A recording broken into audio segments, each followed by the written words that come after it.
The morning of March 15th began like any other Tuesday in Denver.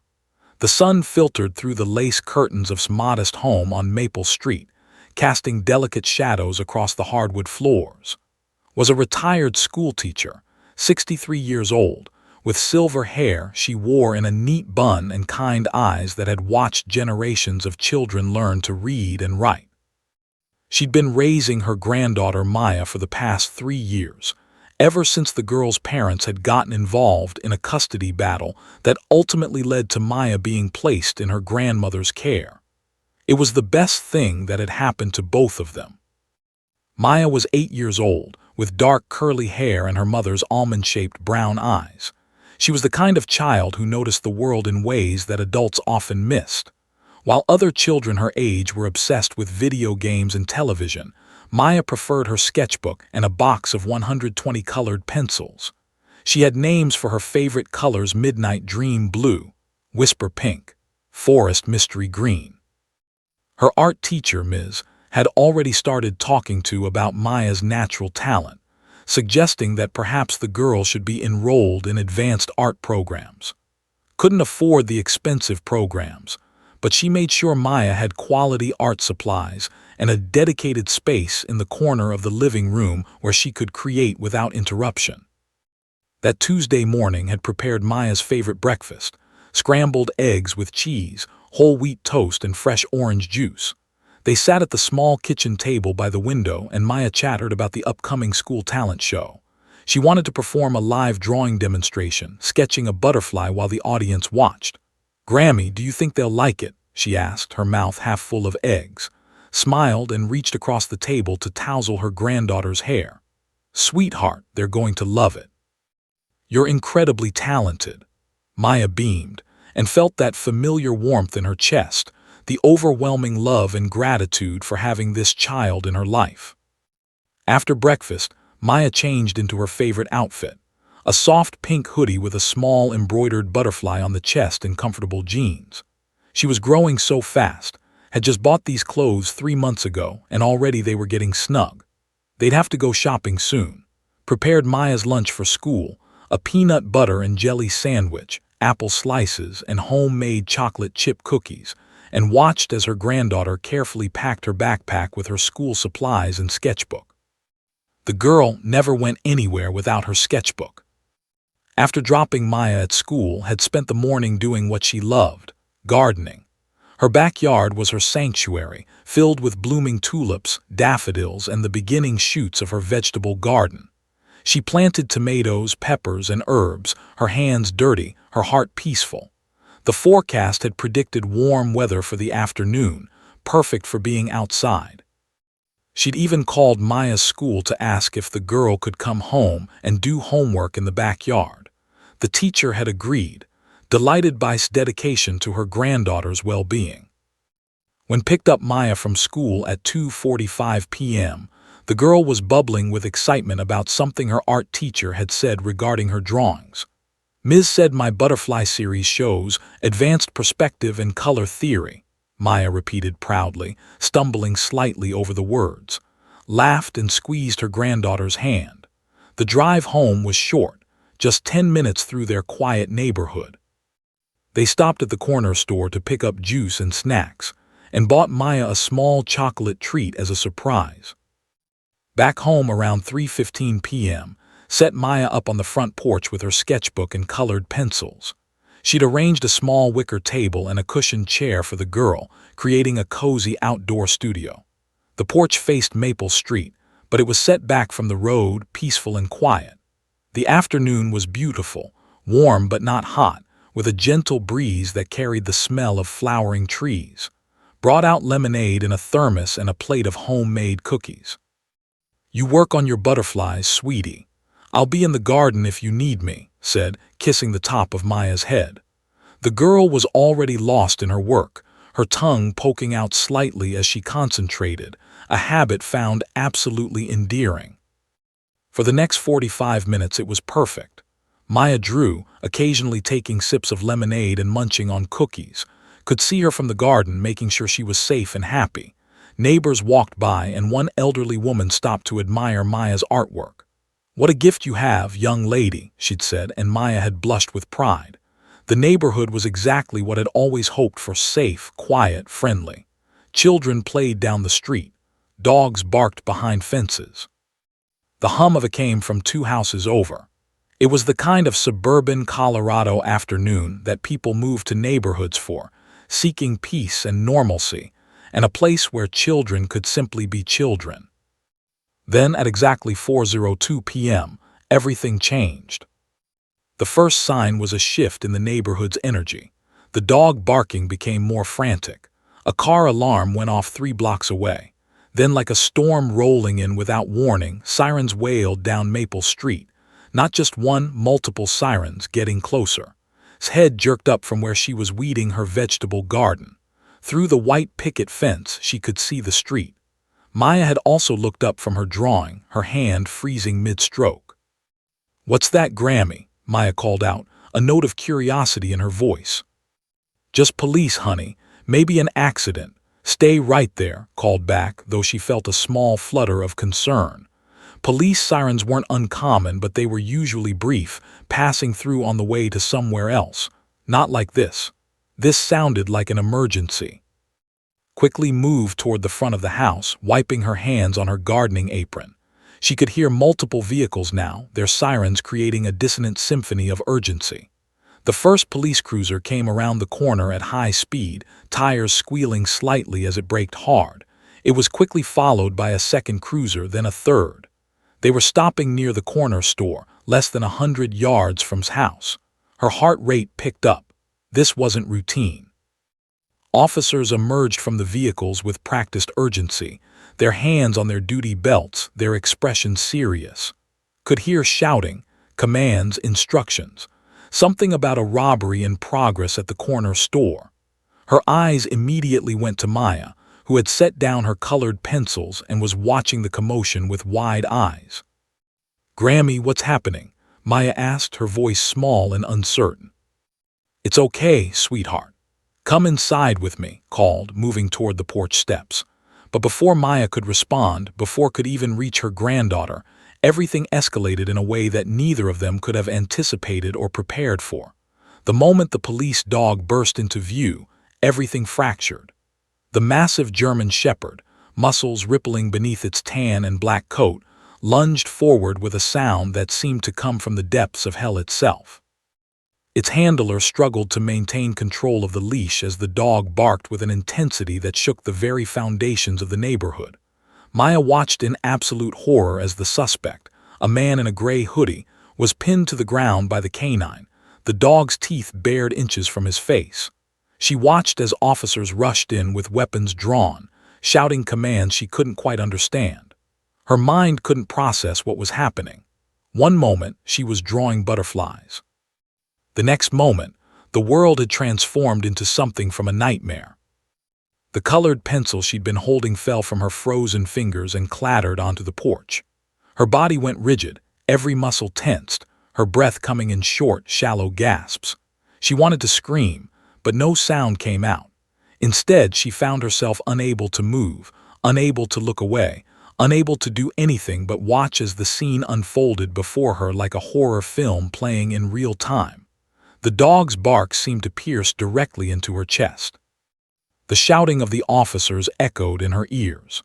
The chaos felt like it lasted forever, though later, when police would recount the incident, they'd note that the entire confrontation lasted less than 4 minutes.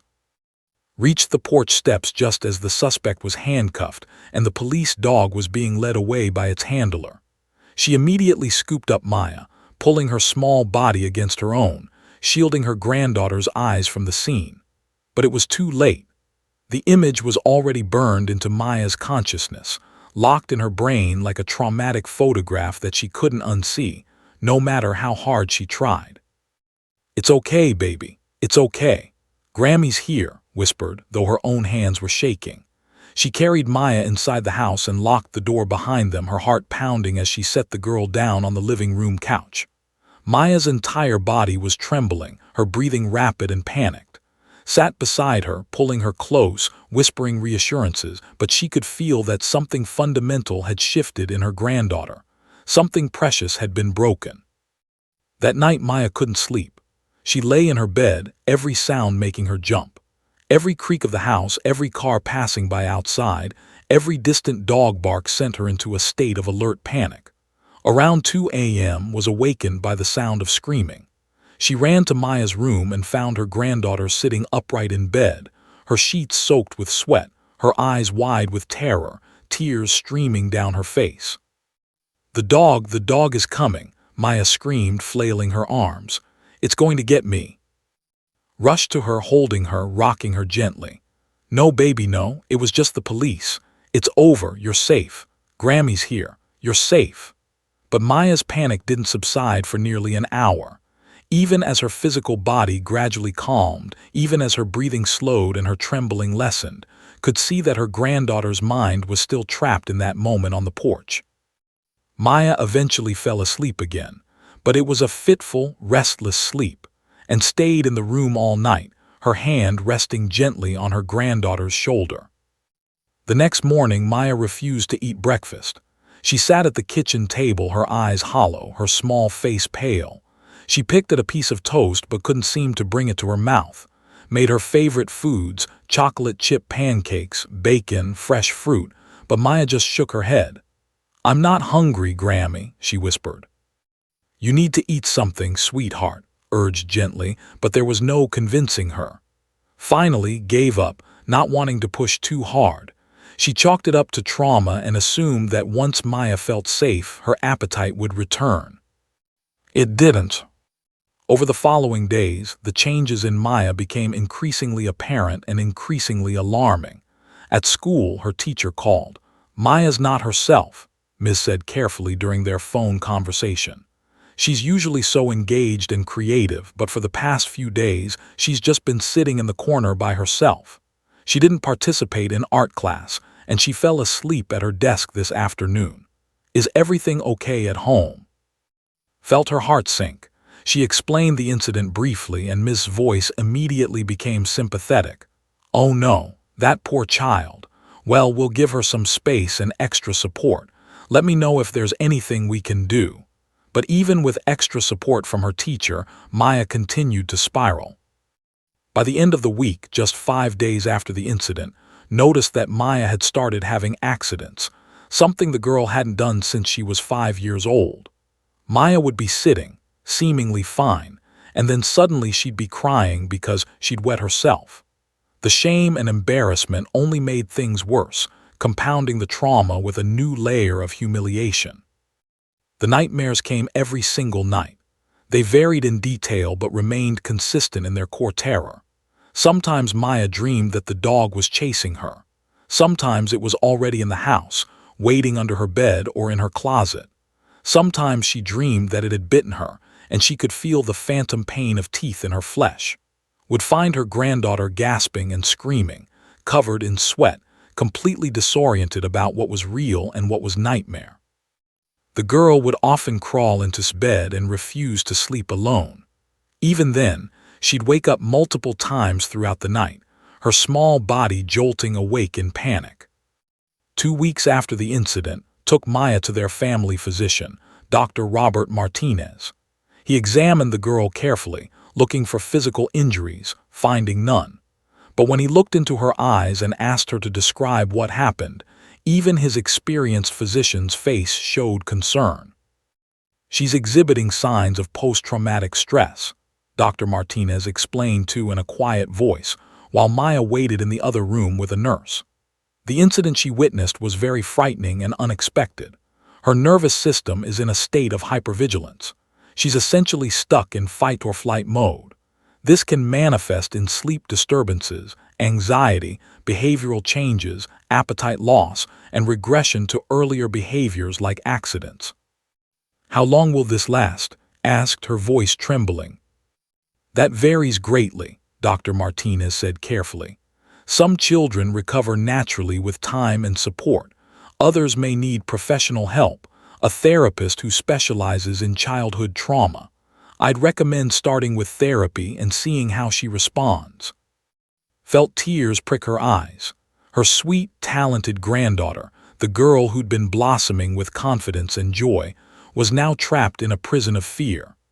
A prison created by something that wasn't her fault, that she hadn't caused, that she couldn't escape through any action of her own.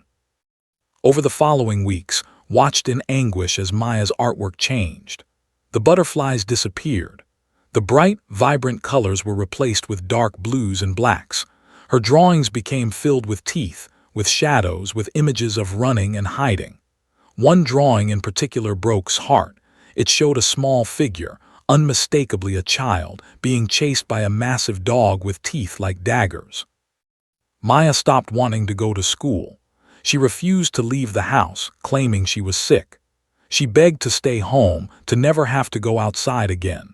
Her grades, which had previously been excellent, began to slip as she struggled to concentrate. Her social life, which had consisted of in-school friendships, disappeared entirely as Maya became isolated and withdrawn. Began researching childhood trauma, reading articles and books, trying to understand what her granddaughter was experiencing. She found a pediatric trauma therapist, Dr. Sarah Williams, and began taking Maya to weekly sessions. But even professional intervention couldn't immediately undo the damage that those 4 minutes had caused.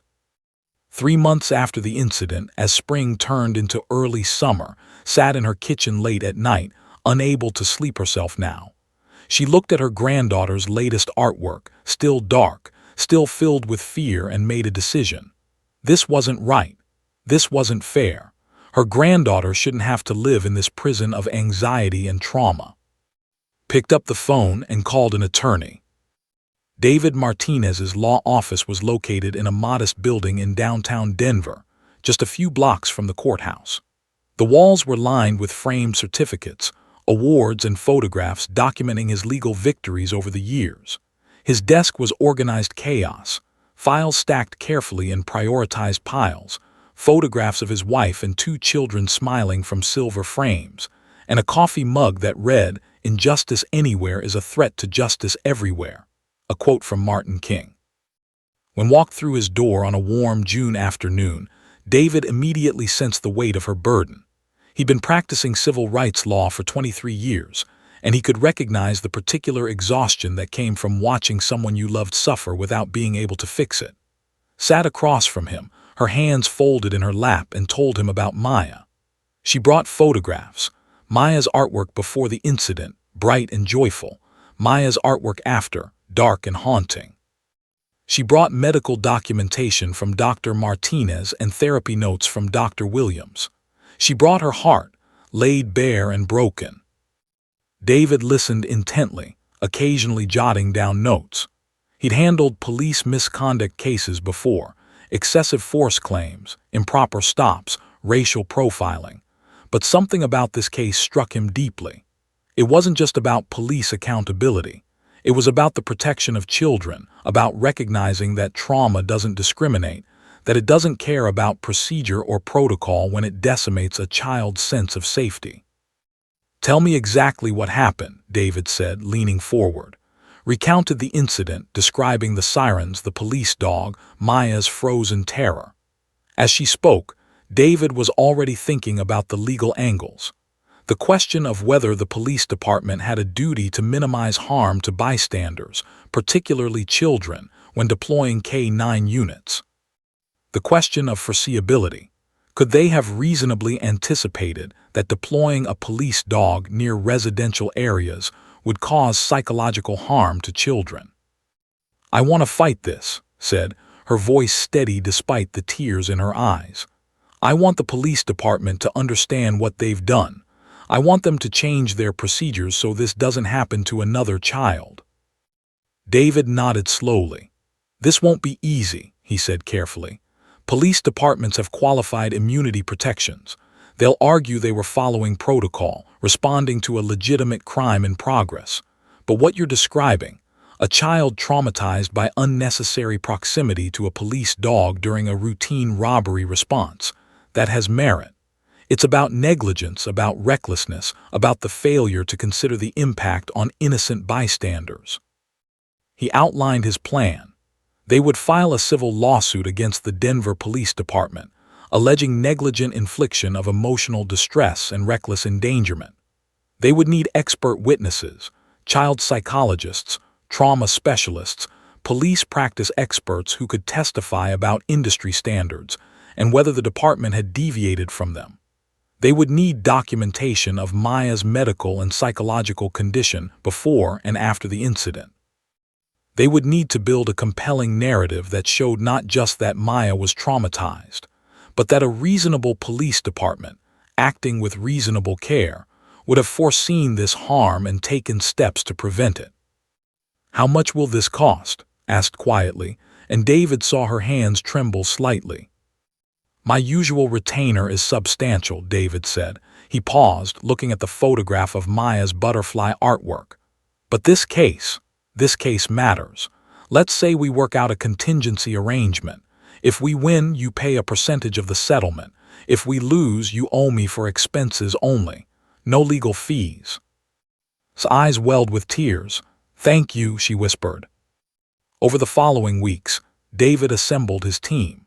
He hired Dr., a renowned child psychologist who specialized in trauma and PTSD in children. He hired a retired police lieutenant with 30 years of experience to serve as an expert witness on police procedures and K-9 deployment protocols. He hired investigators to document the scene, to obtain police reports, to gather any available video footage from nearby businesses or traffic cameras. What emerged from this investigation was compelling. The corner store robbery had been committed by a suspect with no history of violence. No weapon had been used or brandished. The suspect had simply taken money from the register and tried to flee. Yet the police response had been maximal, multiple units, immediate K-9 deployment, weapons drawn. While all of this was technically within protocol, the question became, was it necessary? And more importantly, had anyone considered the impact on innocent civilians, particularly a child who happened to be on her grandmother's porch? David filed the lawsuit on a Thursday morning in late July. The complaint ran 43 pages, meticulously detailed, legally precise, but also deeply human. It told Maya's story, not as a legal abstraction, but as the suffering of a real child. The documents were filed with the Denver District Court, and within hours, news of the lawsuit had spread through local media outlets. The headline in the Denver Post read, "Grandmother sues police department over traumatized child, claims reckless K-9 deployment caused PTSD." The story exploded across social media. Civil rights organizations reached out to David, offering support. Community activists saw the case as emblematic of a larger problem, police departments making unilateral decisions without regard for the impact on innocent civilians.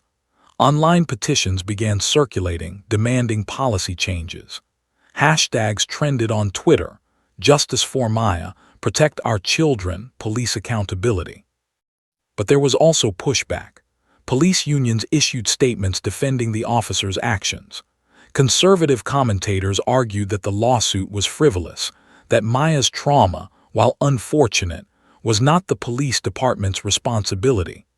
Online comment sections filled with people defending the department and criticizing for making a big deal out of nothing or trying to cash in. The police department's legal team, comprised of experienced civil defense attorneys, filed a motion to dismiss the lawsuit, arguing that the police had sovereign immunity and that their actions, while potentially regrettable, were protected by qualified immunity. They argued that even if the police dog deployment was questionable, it wasn't so clearly unreasonable that any officer should have known it violated Maya's rights.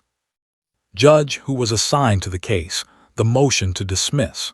In her written order, she noted that while police do have immunities, they don't have blanket protection to act with reckless disregard for the safety of innocent bystanders, particularly children. The case would move forward. News of the judge's decision reached at home, and she felt a complicated mixture of emotions: hope, fear, anger, determination. David called her that evening. "We've cleared the first hurdle," he said, "but this is just the beginning. The real fight is ahead of us." Over the following months, discovery began. Both sides exchanged documents, police reports, video footage, medical records. David's team reviewed thousands of pages of police procedures, training documents, and incident reports. What emerged was a pattern. The police department had no specific guidelines about K-9 deployment in proximity to residential areas or to known civilian bystanders. Officers had discretion to deploy dogs based on their assessment of the situation. There was no requirement to consider or minimize impact on bystanders. This lack of policy became David's centerpiece. He would argue that a reasonably prudent police department would have protocols in place.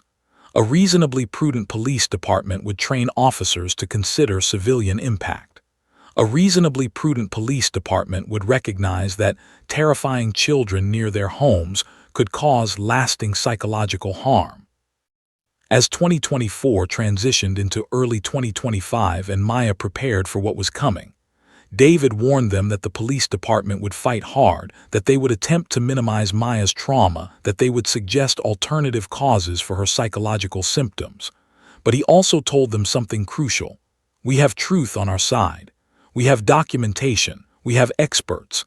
And we have Maya's courage. That matters. Began documenting everything. Maya's therapy sessions, her artwork, her continued struggles. She filmed video testimonies of Maya's nightmares, her anxiety, her fear. It was heartbreaking work, essentially weaponizing her granddaughter's trauma for legal purposes, but knew it was necessary. She was preparing to fight, and she was going to do everything in her power to win. The trial date was set for January 2025. 5 months remained for both sides to prepare for what would become one of the most emotionally charged cases the Denver court system had seen in years. The weeks leading up to the trial were some of the most intense David Martinez had experienced in his 2-decade legal career. His office transformed into a war room of sorts. The conference table was perpetually covered with files, photographs, expert reports, and legal briefs. His staff worked late into the evenings, cross-referencing police procedures with industry standards, preparing witness testimony, and organizing the thousands of documents that had been collected during discovery. David himself spent countless hours preparing his strategy. He knew that the police department's defense would be formidable. They would argue that officers had followed protocol, that the K-9 deployment was justified given the circumstances of the robbery, that any harm to Maya was an unfortunate but unforeseeable consequence of necessary police action. They would present their own experts, police chiefs from other departments who would testify that the response was reasonable and appropriate. The key to winning, David believed, was making it personal. Juries needed to connect with Maya's humanity, to understand what had been taken from her, to recognize that a traumatized child represented a failure of the system to protect the innocent. But that strategy came with enormous risk. It meant putting an 8-year-old child in the witness stand, asking her to relive her trauma in front of strangers, in a formal courtroom setting, under the intense scrutiny of cross-examination. David called one evening in late November. "We need to talk about Maya testifying," he said carefully. "I won't lie to you, it will be difficult. The police department's attorneys will try to minimize her trauma. They'll question whether her symptoms are really as severe as she claims. They might suggest that other factors are contributing to her anxiety. But her testimony, her voice, her presence in that courtroom, it could be the most powerful evidence we have." Felt her stomach twist. How traumatic will it be for her? "I won't pretend it will be easy," David said honestly. "But we can prepare her. We can make the courtroom less intimidating. We can coach her on what to expect. And the judge will protect her.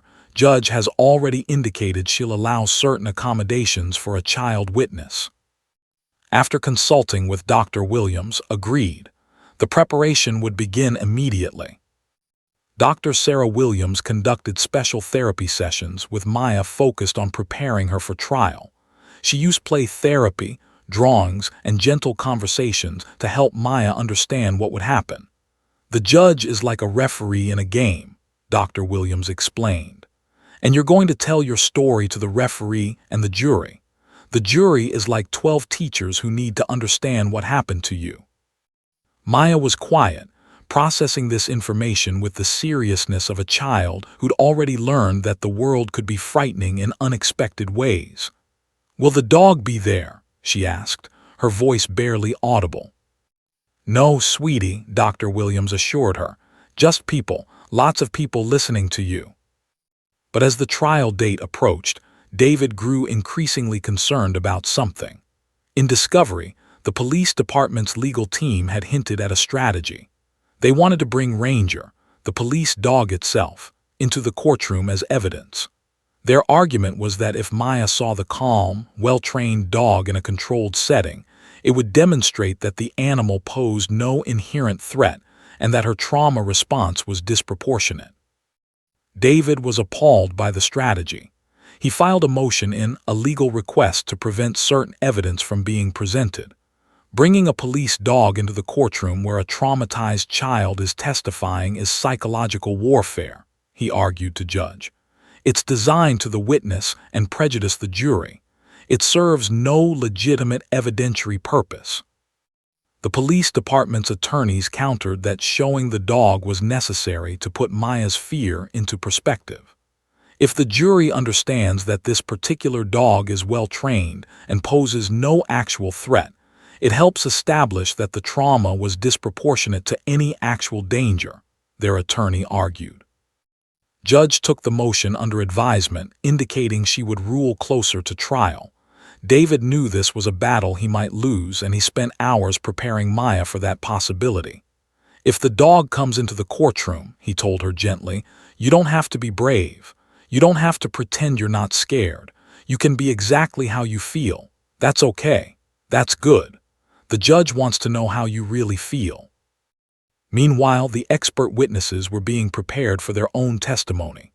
Doctor, the child psychologist, spent weeks reviewing Maya's case files, her therapy notes, her medical records. She conducted her own evaluation of Maya, administering standardized psychological tests that measured anxiety, PTSD symptoms, and trauma response. The results were stark. Maya's anxiety scores were in the 95th percentile, among the most severe seen in children her age. She met full criteria for PTSD, including intrusive thoughts, nightmares, hypervigilance, and avoidance behaviors. "This child has experienced significant psychological injury," Doctor would testify. She prepared graphics and charts that would help the jury understand the neurological impact of trauma on a developing brain. She gathered research showing that children exposed to sudden, unexpected terror could develop lasting psychological effects, especially if the trigger remained in their environment or was not properly processed. The retired police lieutenant reviewed police procedures and K-9 deployment protocols across multiple departments. What he found troubled him. While some departments had specific guidelines about minimizing civilian impact during K-9 deployments, the Denver Police Department had minimal guidance. Officers had broad discretion. There was no requirement to assess civilian presence before deploying dogs. There was no training on the psychological impact of police dogs on bystanders. "By industry standards that I'm familiar with, this deployment was questionable," would testify. A more prudent approach would have been to establish a perimeter, clear the immediate area of civilians, and then deploy the K-9 unit. The fact that a child was visible and in close proximity to the dog deployment suggests a failure of command and control. The police department prepared their own witnesses. They called the dog handler, the responding officers, and their own expert witnesses, police chiefs, and K-9 unit commanders from other jurisdictions who would testify that the response was reasonable and appropriate. They gathered statistics showing that police dogs rarely cause injury, that they're highly trained animals, that their presence is a standard tool in law enforcement. But the police department's legal team also knew they had a public relations problem. A traumatized child was more sympathetic than an institution. They decided to emphasize that while Maya's suffering was unfortunate, it wasn't the police department's fault or responsibility. They would present evidence of other stressors in Maya's life: the custody issues, the adjustment to living with her grandmother, and suggests that these factors, combined with a child's natural anxiety, contributed to her PTSD as much as the police incident did. It was a strategy designed to shift blame away from the police and onto other factors, essentially arguing that even if their actions contributed to Maya's trauma, they weren't the sole cause and therefore shouldn't bear full responsibility. As January approached, the city of Denver seemed to hold its breath. Local news outlets ran stories previewing the trial. Social media buzzed with debate. The police union released statements defending their officers. Civil rights groups organized support for Maya, and the case had become more than a legal dispute. It had become a symbol of larger questions about police accountability and the protection of children. Felt the weight of it all constantly. She worried about Maya, about whether testifying would cause additional trauma.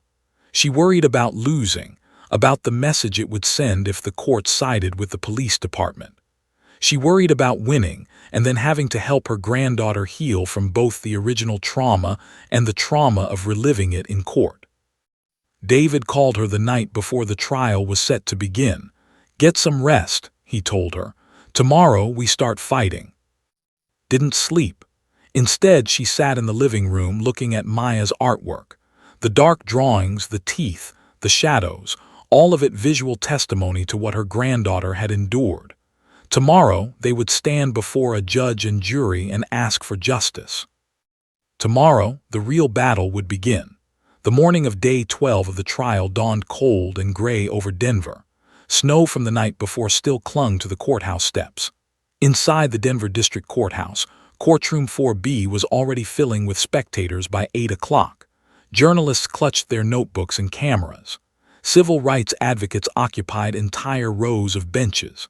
Police union representatives sat in the back, their expressions stern and unwavering. The atmosphere was electric, charged with anticipation and tension. David Martinez arrived at the courthouse at 6:30 a.m., dressed in his best dark suit, carrying his leather briefcase. He'd barely slept, running through his questioning strategy one final time. And Maya arrived at 7:45 a.m. and dressed her granddaughter carefully. A simple lavender dress, her hair neatly braided, her small hands trembling slightly. They sat in a quiet room reserved for witnesses, away from the courtroom gallery, away from the intensity. "You remember what we talked about?" David asked gently, kneeling down to be at Maya's eye level. "You just answer my questions truthfully. You don't have to be perfect. You don't have to be brave. You just have to be honest about what you saw and how you felt." Maya nodded, her eyes large and serious. She clutched the small stuffed dog that the judge had permitted, her one comfort object. Sat beside her daughter, her arm around the girl's shoulders, radiating strength and love, though inside she was terrified. At 10:15 a.m., the bailiff appeared. "Maya, the court is ready for you." Walked her granddaughter to the courtroom doors, kissed the top of her head, and whispered, "I love you. I'm right there in the gallery. You're going to be brave and you're going to be okay." The courtroom fell silent as Maya entered. All eyes turned to look at the small girl in the lavender dress, walking beside the court officer. The jury watched her intently. Judge's expression softened slightly, a tiny acknowledgement of the difficulty of what was about to happen. David stood and smiled encouragingly. The police department's lead attorney, a stern-faced man named Richard, studied the girl with calculating interest. The bailiff administered the oath. "Do you swear to tell the truth, the whole truth, and nothing but the truth, so help you God?" "I do," Maya whispered, her voice barely audible in the courtroom.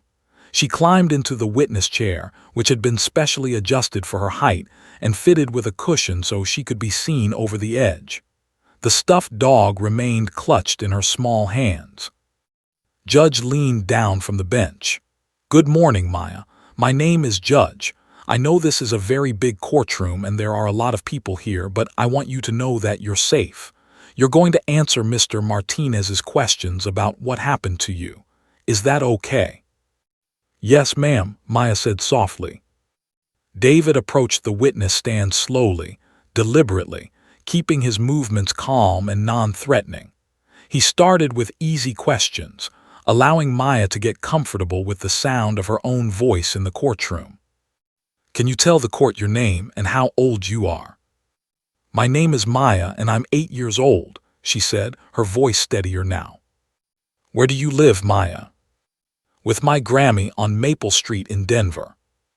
"Do you like living with your grandmother?" "Yes," Maya said, a small smile crossing her face. "Grammy takes care of me. She's really nice." David continued, building rapport, allowing the jury to see Maya as a real person, a child, someone worthy of their compassion and protection. He asked her about school, about her art class, about what she liked to draw. With each question, Maya became slightly more relaxed, her voice a bit stronger. Then, gently, David began transitioning toward the incident. "Maya, do you remember March 15th of last year?" The change in Maya's body was immediate, her shoulders tensed, her fingers tightened around the stuffed dog. "Yes," she whispered. "What were you doing that day?" "I was drawing butterflies on Grammy's porch. I had my colored pencils, and I was making a picture of a butterfly with purple and blue wings." "That sounds like a beautiful picture. What happened then?" Maya's breathing changed. David could see her chest rising and falling more rapidly. "There were sirens, a lot of sirens. They came really fast down our street." "Tell me what you saw and heard." For the next 30 minutes, Maya described the incident in detail. Her small voice filled the courtroom as she recounted the police cars, the officers, the shouting. She described the moment she heard the dog's bark. "It was really loud, and it scared me so much," and the moment she saw the German Shepherd. "What did the dog look like?" David asked. "It was really big, really, really big, bigger than me. Its teeth were showing and it was barking and pulling on the leash. I thought it was going to hurt someone. I thought it was going to hurt me." "Were you hurt, Maya?" "Not by the dog," she said quietly, "but I was really scared."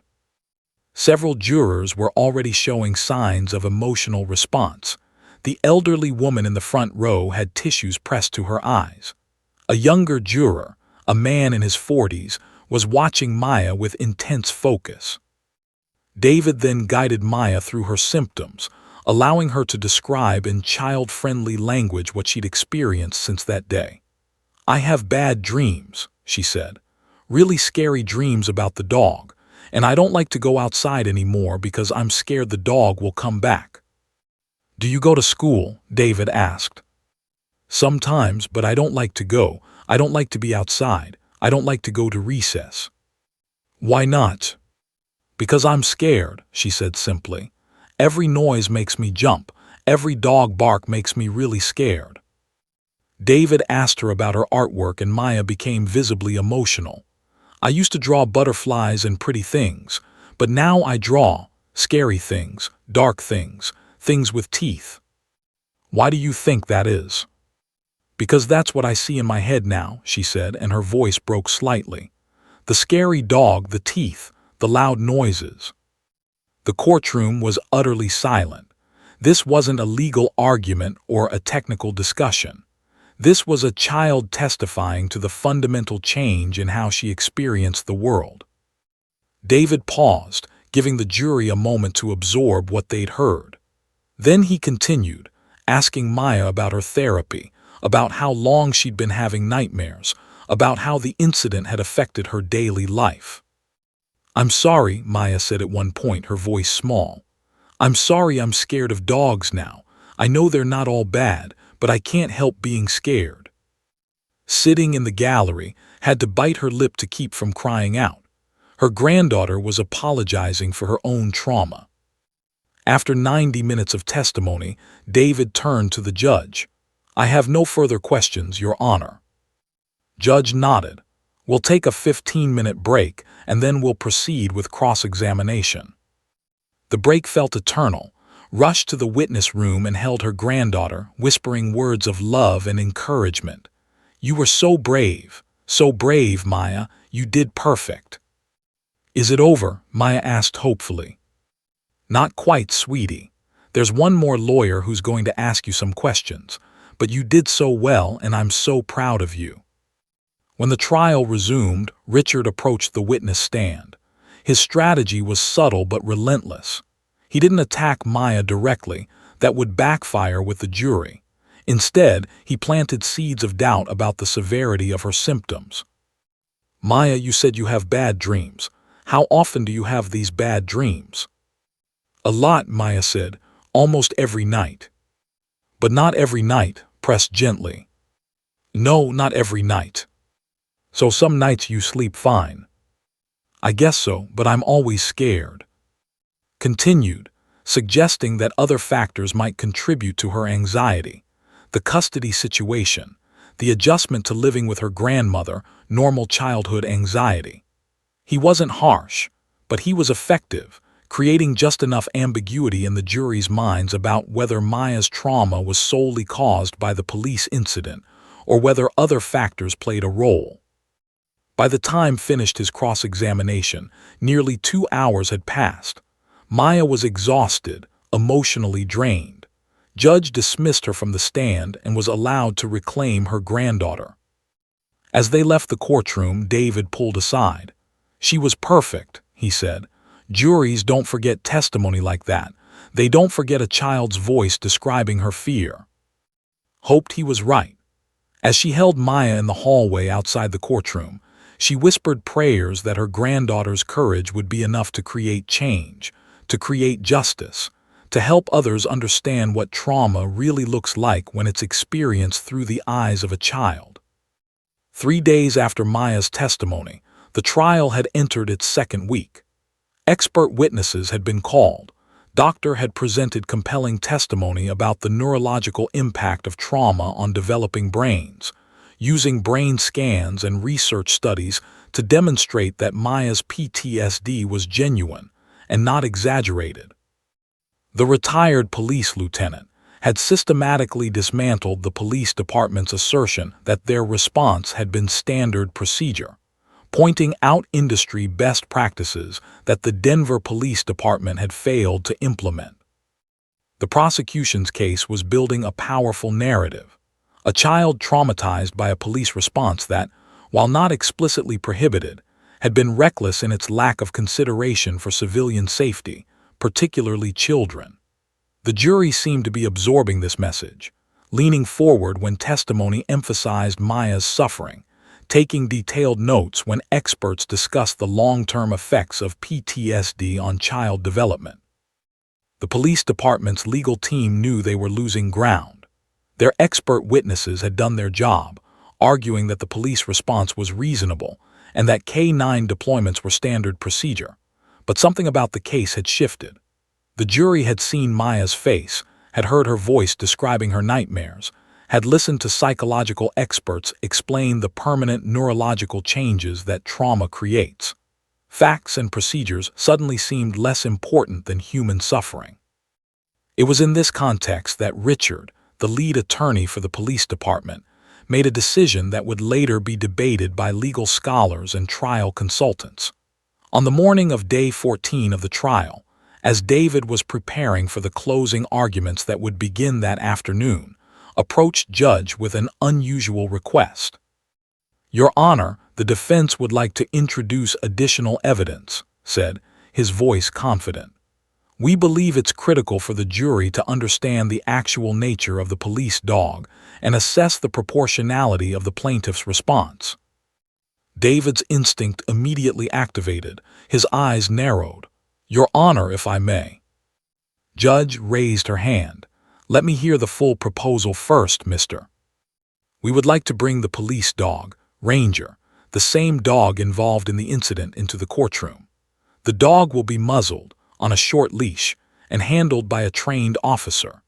We believe that seeing the dog in a calm, controlled environment will help the jury understand that despite the plaintiff's characterization of this animal as a terrifying monster, it is in fact a well-trained, controlled animal that poses no inherent threat."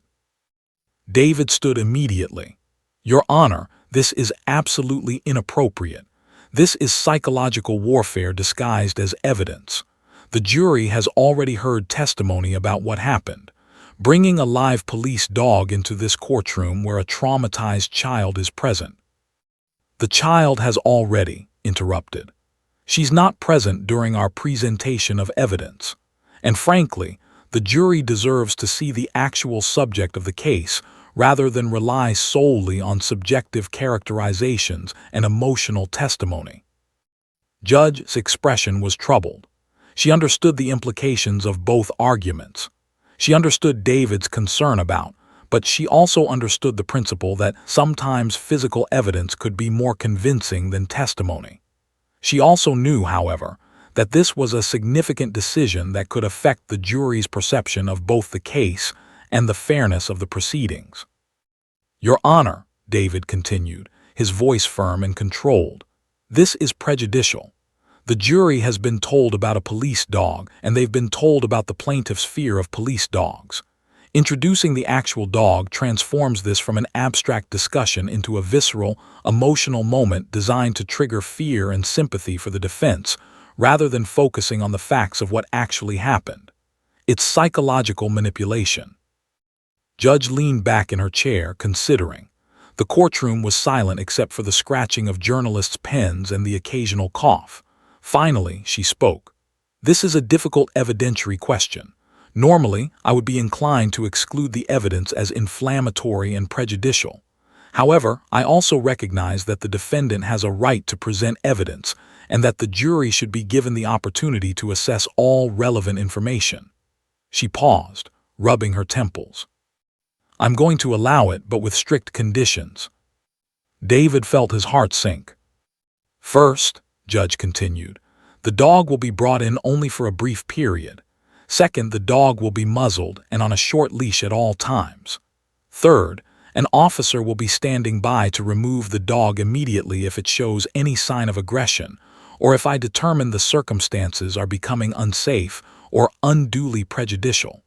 Fourth, the courtroom will be cleared of any minor observers to ensure the safety of the gallery. And finally, the jury will be given explicit instructions that they are not to use the presence of the dog as evidence of whether the plaintiff's fear was justified. They are only to use it to assess whether the dog, as an animal, poses an inherent threat. It was a compromise that satisfied no one, but it was what Judge believed the law required. Word of the impending introduction of the police dog spread through the courthouse like wildfire. Journalists speculated about the implications. Civil rights advocates gathered in the hallway, some arguing that it was a brilliant demonstration that would prove the dog wasn't dangerous, others arguing it was an outrageous violation of the trauma survivor's dignity. By the time the court reconvened at 1:30 p.m., the gallery was filled beyond capacity. Extra chairs had been brought in. People stood along the walls. Security was heightened, with additional officers positioned throughout the courtroom. Had asked to be present, and David had agreed. She sat in the front row of the gallery, her hands gripped tightly in her lap, her jaw clenched with tension. She'd warned Maya to stay home with Dr. Williams, keeping the girl away from the courthouse entirely. At 1:45 p.m., the jury was brought in and seated. Judge explained the procedure to them, giving explicit instructions about how they should interpret the introduction of the dog as evidence. You are not here to determine whether the dog is dangerous, she said carefully. You are not here to judge the plaintiff's emotional response to the dog. You are here to assess the nature of the dog as an animal and to consider that information as one factor in your deliberations about whether the police department's actions were reasonable. The instructions were designed to prevent the very thing that the dog's introduction was likely to accomplish, an emotional reaction that would overshadow legal reasoning. At 1:50 p.m., the courtroom doors opened. A police officer, tall and imposing, entered leading Ranger on a short leash. The German Shepherd was massive, easily 90 pounds of muscle and fur. Its mouth was covered by a soft muzzle, but its eyes were alert, intelligent, and focused. The dog walked calmly beside the officer, its behavior impeccable, its training evident in every movement. Ranger was led slowly through the courtroom, past the jury box so the jurors could see the dog clearly. The dog's handler described Ranger's training, his record, his temperament. "This is a highly trained, disciplined animal," the officer explained. "He responds to commands immediately. He is used extensively in law enforcement across multiple departments. His presence has saved officers' lives and helped bring criminals to justice." The jury watched intently. Some seemed to be sympathizing with the defense's argument. After all, this did appear to be a calm, well-controlled animal. Others seemed troubled by the exercise, perhaps understanding David's objection to the emotional manipulation. Then, as the demonstration neared its end and Ranger was being led toward the courtroom exit, something extraordinary happened. The dog, responding to some sound that only it could hear, turned its head sharply toward the back of the courtroom. It strained against the leash, and for just a moment, less than a second, a growl rumbled from deep in its throat. The officer immediately tightened the leash and corrected the dog, bringing it back under control. But that moment of aggression, however brief, had not gone unnoticed by the jury. The dog was led from the courtroom. The gallery erupted in whispered conversations. Judge called for order and instructed the jury to disregard the dog's momentary reaction. But the damage, or the benefit, depending on one's perspective, had been done. The dog had revealed its nature as an animal capable of aggression, contradicting the defense's attempt to portray it as completely benign. The jury had seen, in that single moment of growling, a flash of the very threat that Maya had experienced on that March afternoon. As Ranger was led out of the courtroom and the gallery was refilled, David caught Judge's eye. Her expression suggested she understood what had just happened. The defense's attempt to minimize the dog's threatening nature had backfired. That evening, David met with what the defense intended as a demonstration of the dog's harmlessness became, paradoxically, evidence of exactly what Maya experienced, he said. That dog is capable of aggression. That moment of growling, that's what a child who was already terrified would have feared most. The jury saw it. They understood it. Felt a complicated mixture of emotions. The demonstration had been designed to hurt their case, but it had instead reinforced it.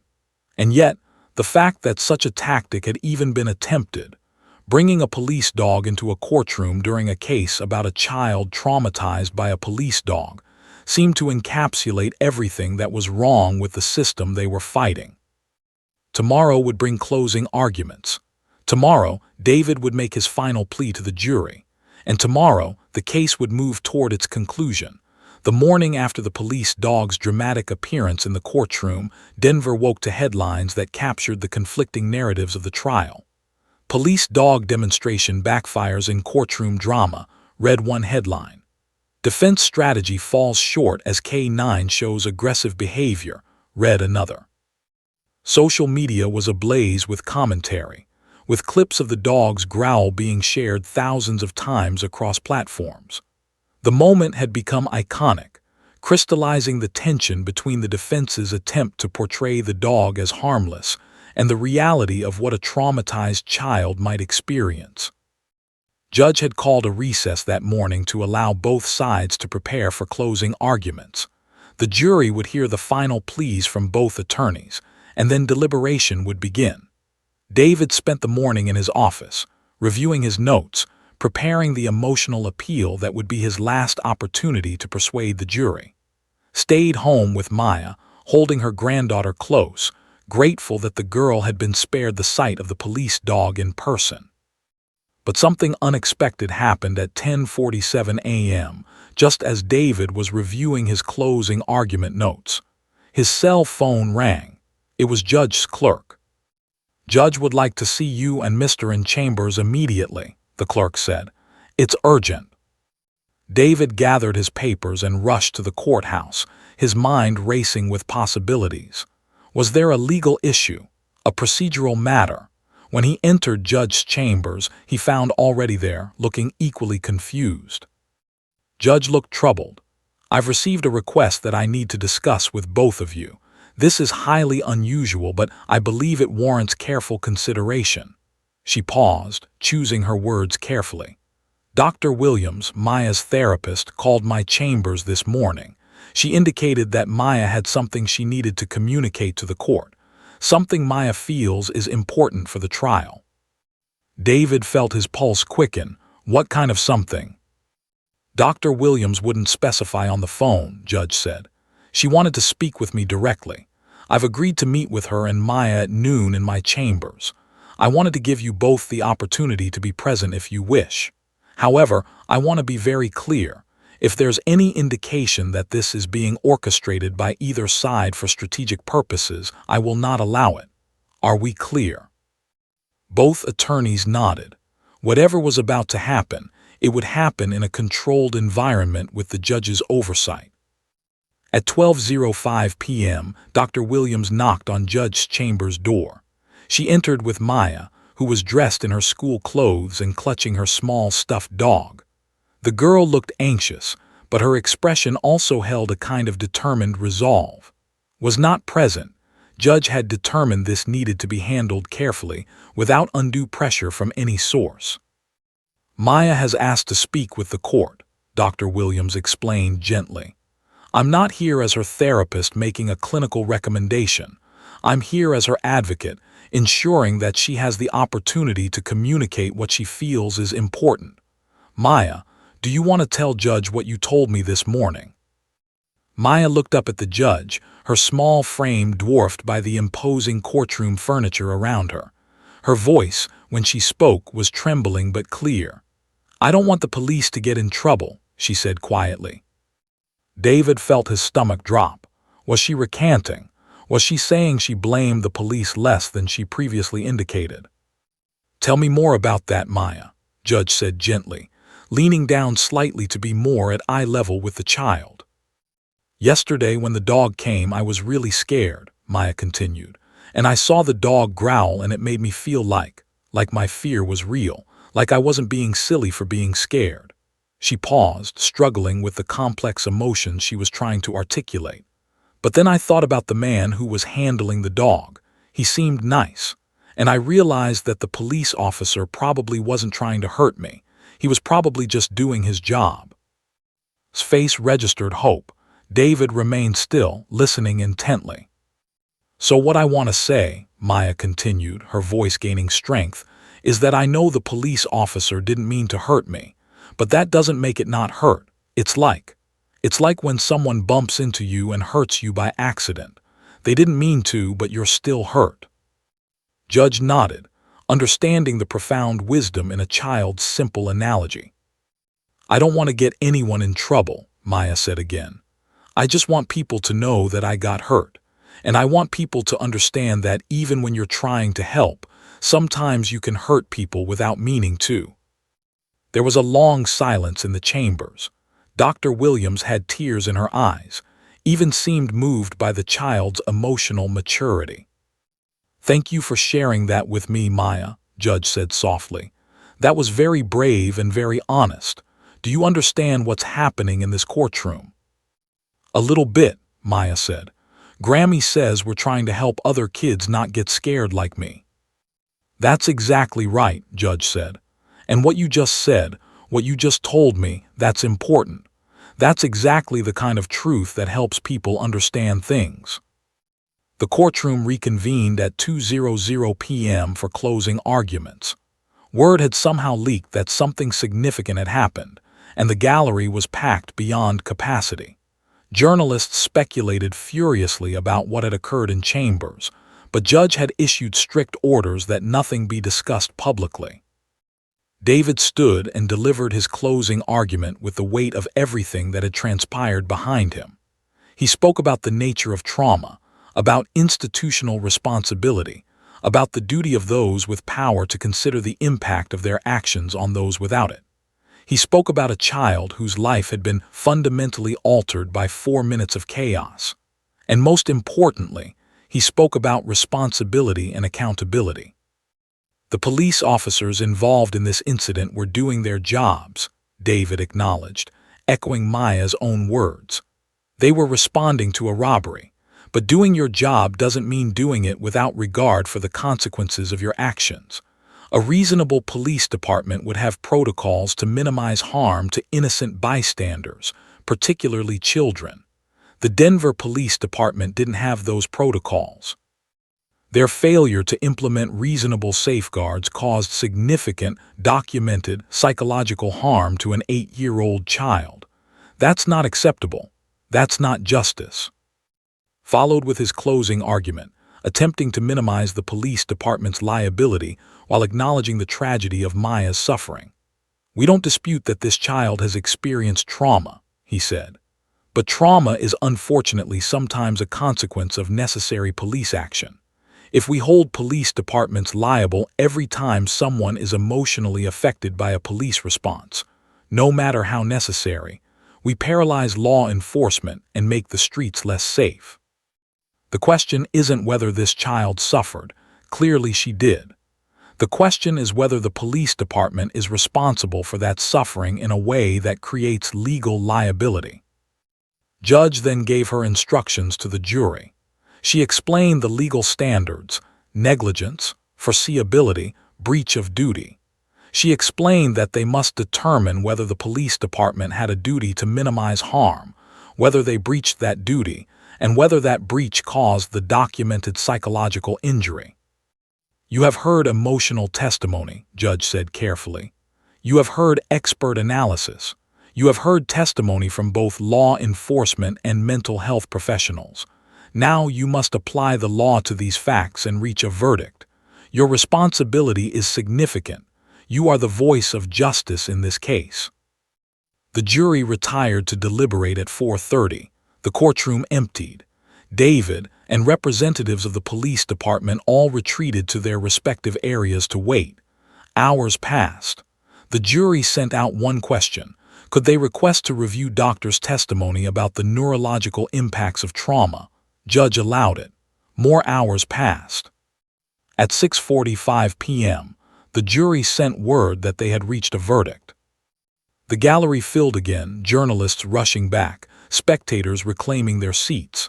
Sat on the edge of her bench, her hands clasped so tightly her knuckles were white. David sat beside her, projecting calm, though his own heart was pounding. Judge took the bench. "Has the jury reached a verdict?" she asked. "We have, Your Honor," the foreman replied, handing the verdict form to the bailiff, who handed it to Judge. Judge read it silently, her expression unchanging. She handed it back to the bailiff, who read it aloud. "We, the jury, find the defendant, Denver Police Department, liable for negligent infliction of emotional distress. We find that the police department breached its duty to minimize harm to innocent bystanders. We find that this breach was the proximate cause of the plaintiff's documented psychological injuries. We award damages in the amount of $1,850,000. The courtroom erupted, gasped, her hand covering her mouth as tears streamed down her face. David closed his eyes briefly, exhaling with relief and gratitude. The police department's representatives sat in stunned silence. Judge banged her gavel. "Order! I will have order in this courtroom." As the commotion gradually settled, squeezed David's hand. "We won," she whispered. "We actually won." "Maya won," David corrected gently. "Her courage won. Those 2 words in Chambers' 'I'm sorry,' that's what changed everything. That's what made the jury understand the depth of this child's trauma and her incredible emotional maturity." That evening, as drove home to pick up Maya from Dr. Williams' office, she thought about her granddaughter's words. Words of apology for her own trauma. Words that, despite their simplicity, contained within them a profound truth about how children process pain and struggle to make sense of a confusing world. The battle was won, but the real work helping Maya heal was only just beginning. The settlement agreement was finalized on a cold January morning, exactly 1 year to the day after the trial began. The Denver Police Department agreed to the jury's award of $1,850,000, plus an additional commitment to sweeping policy reforms. The department did not admit wrongdoing. a typical clause in settlement agreements designed to protect institutions from further liability. But the money spoke louder than any admission could have. Justice, in its imperfect way, had been served. Stood in David Martinez's office, holding a cashier's check that represented more money than she'd ever imagined holding. But the number on the check felt almost abstract, separated from its true meaning. This wasn't about money. This was about validation. This was about the legal system recognizing that her granddaughter had been wronged, that an institution had failed in its duty to protect children, and that accountability mattered. "What will you do with it?" David asked gently. "Look down at the check. First, I'm setting up a fund for Maya's education and therapy," she said. "Dr. Williams believes Maya will need ongoing mental health support as she navigates adolescence and adulthood. Trauma like this doesn't just disappear." She paused, her eyes filling with tears. "And the rest? I want to do something that creates real change. I want to help other children. I want to make sure what happened to Maya doesn't happen to anyone else." David nodded, understanding completely. "That's the spirit that wins these cases," he said. "It's not about getting rich. It's about using the system to force institutions to change." Within weeks, the Denver Police Department announced comprehensive K-9 deployment policy reforms. The new protocols required: first, that officers assess civilian presence before deploying K-9 units, with particular attention to children and vulnerable populations. If civilians, especially children, were in close proximity, officers would be required to establish a safety perimeter and clear the area before deploying dogs. Second, that all K-9 handlers receive additional training on the psychological impact of police dogs on bystanders, particularly children. The training would include de-escalation techniques and alternative methods of control that didn't involve K-9 deployment. Third, that the department implement a community notification system, where neighbors in residential areas would be informed if K-9 units were being deployed nearby, allowing them to secure children and pets. Fourth, that officers complete an incident report specifically documenting any civilian presence during K-9 deployments, creating accountability and allowing the department to track patterns and identify areas for further improvement. The announcement came with a public statement from Police Chief Robert Harrison. "The Denver Police Department is committed to serving our community with both effectiveness and compassion. These policy changes reflect our commitment to protecting not just public safety, but the of all citizens, particularly children. We recognize that our previous protocols did not adequately account for the psychological impact on innocent bystanders, and we are committed to change." It wasn't an apology, but it was an acknowledgement. It was reform. It was the institution recognizing that it needed to do better. But the victory in Denver was just the beginning. Maya's case became a rallying point for child safety advocates across the country. Civil rights organizations circulated the case to law enforcement agencies nationwide. Universities included it in their criminal justice and ethics courses. Mental health professionals cited it in research about childhood trauma and police interaction. Within 6 months, police departments in 15 states had implemented similar policy reforms. Within a year, the number had grown to 37. It wasn't universal. Law enforcement organizations pushed back, arguing that excessive restrictions on K-9 deployment would compromise officer safety and effectiveness. But the momentum was undeniable. A single traumatized child's story had created a ripple effect of change across the country. Meanwhile, Maya's own healing journey was gradual and nonlinear. She continued therapy with Dr. Williams, working through the layers of trauma that the trial itself had both processed and potentially reinforced. Some days were better than others. The nightmares didn't stop immediately. They gradually became less frequent, less vivid, less intrusive. But they didn't disappear entirely. Even years later, certain sounds could trigger Maya's fight-or-flight response. Even years later, unexpected dog barks could make her heart race. But something important happened. Maya reclaimed her voice. She began talking about her experience, not with shame, but with a kind of protective wisdom. She understood in a way that many adults never do that trauma was not her fault, that her fear was valid, and that speaking about it could help others. 6 months after the trial ended, Maya returned to school with a new sense of purpose. She began a school project about childhood trauma and resilience, creating artwork that depicted her healing journey. Her teacher, Ms., was amazed by the depth and maturity of the work. Where her previous post-incident artwork had been dark and frightening, her new work showed transformation, dark elements gradually giving way to light, fear gradually giving way to hope. By the time Maya was 10 years old, she had given a presentation to a group of police officers about the impact of her experience. She spoke clearly and calmly, describing her trauma without bitterness or anger, but also without minimizing what had happened. "I know the police officer didn't mean to hurt me," she said to a room of law enforcement professionals. "But he did. And when you hurt someone, even if you didn't mean to, you need to take responsibility and try to make sure it doesn't happen again. That's what I'm asking.